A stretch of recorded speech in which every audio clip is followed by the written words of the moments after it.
Hi, and welcome to Lisa's Stamp Studio.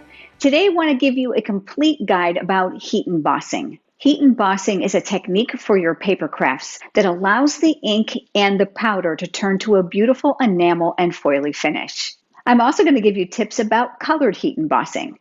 If this is your first time visiting my YouTube channel, I would love to have you subscribe. Click that subscribe button down below, and next to it, click that bell icon. That will send you notifications when I'm live right here on YouTube, as well as when I share a new video. Let's head over to the stamp table and let's get started. I've selected a stamp from the Lovely You stamp set. I've just pulled out the flower and I've mounted it here on my clear block. Now, my ink of choice most of the time is Versamark ink. This is a watermark stamp pad. It has a very sticky surface, which is going to allow the embossing powder to stick to it, and then we can heat set it, which is going to turn to that beautiful foily finish. I've also got some tips to share with you today about color embossing as well. So I'm going to go ahead and push this off to the side, and I'm going to grab myself a piece of Whisper White cardstock. Now, you can emboss on any color cardstock that you choose. Keep in mind that if your embossing powder matches the cardstock that you're using, they can create a tone-on-tone appearance, which is beautiful for backgrounds as well. Before you begin, the very first thing that I recommend that you do is you have your embossing powder opened and ready to go. I like to use a coffee filter because that's going to allow me to pour the excess back into the bottle. The very first thing that I recommend is that you shake it. If you live in a humid climate like I do here in Florida, sometimes it'll end up creating some clumps in there because of the humidity. So by shaking it, that's going to help disperse that and then loosen up the powder. I'm going to go ahead and open up the lid and get that all ready to go. You're going to want to work on a piece of cardstock that's large enough for you to hold it safely because the heat tool itself gets very, very hot. Most of the time, I'm either going to be stamping on a larger panel or I'll be using a punch or a die to punch out my image. But if you're going to use a smaller piece, I do recommend that you grab yourself a small pair of tweezers, but make sure that they don't conduct heat all the way to the end where your fingers can be burned. I'm using the flower from the Lovely You stamp set, and I have my Versamark pad here. And as I said, it's very, very sticky. I'm going to go ahead and I'm going to ink this up, and I'm going to stamp that here. I'm going to immediately move that pad out of the way because I don't want to get embossing powder in it. And then I'm going to very generously sprinkle that with the embossing powder. I'm going to pour the excess right back in here. Now you can see I got a little bit of excess here at the bottom. And if you're like me and you rock the stamp a little bit, embossing is very forgiving. You just take your finger and just rub it right off. Remember, it will not stick where there isn't powder. I'd like to give you another tip as well, especially if you're new at heat embossing. If you have stray powders, I keep a small paintbrush here designated in the studio that's going to allow me to brush the powder away. Now that that's been powdered, let's go ahead and bring in the heat tool. Now the Stampin' Up! Heat tool has two speeds. There's a 1 and a 2. I like the 1 for when I'm drying cardstock. So perhaps you've done some watercoloring on some watercolor paper and you want to speed up the drying process. I love the 1 for that. The 1 also works well with delicate vellum type papers. I'm going to go ahead and place it on speed 2, but I want to talk you through the process before I turn the gun on because I know it's going to be rather loud. The tip on the Stampin' Up! Heat tool is encased, which is a wonderful thing because it's going to help retain the heat of the tool, especially if you're doing multiple images.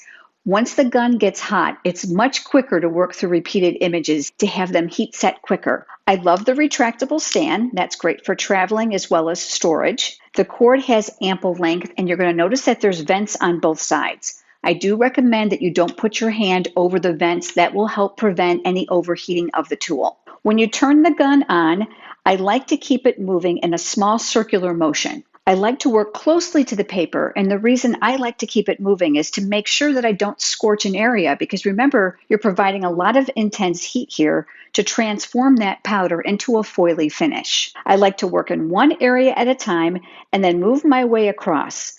The paper and the powder will both conduct heat, which will help speed up that process. Let's go ahead and turn the heat tool on now. We are on speed 2. I'm going to hold the paper by the corner where it's going to protect my fingers. And like I said, I'm going to work in one small area at a time. I'm going to start here at the base of the stem, and you're going to see it start to turn actually gold versus that powder finish. Do you see how it's starting to spread? Now I'm working my way towards the top, so I'm going to reposition my fingers to protect them, and then I'm going to go ahead and finish the rest of this flower. By holding the tool closely, it helps to make sure that you get great coverage for the heat embossing, as well as making sure you don't miss a spot. because if you miss a spot and you touch it, it's going to rub right off. If this is your first time trying heat embossing, give yourself some time to experiment. It's very, very simple. Let me show you how I put the powder back inside the bottle. I'm going to go ahead and I'm going to pinch this so that I have a funnel tip here, and then I'm going to pour. That's going to allow me to empty out just about everything out of the coffee filter, so almost all of it will end up here inside the jar. Make sure that you put the lid on tightly to your embossing powders when you store them.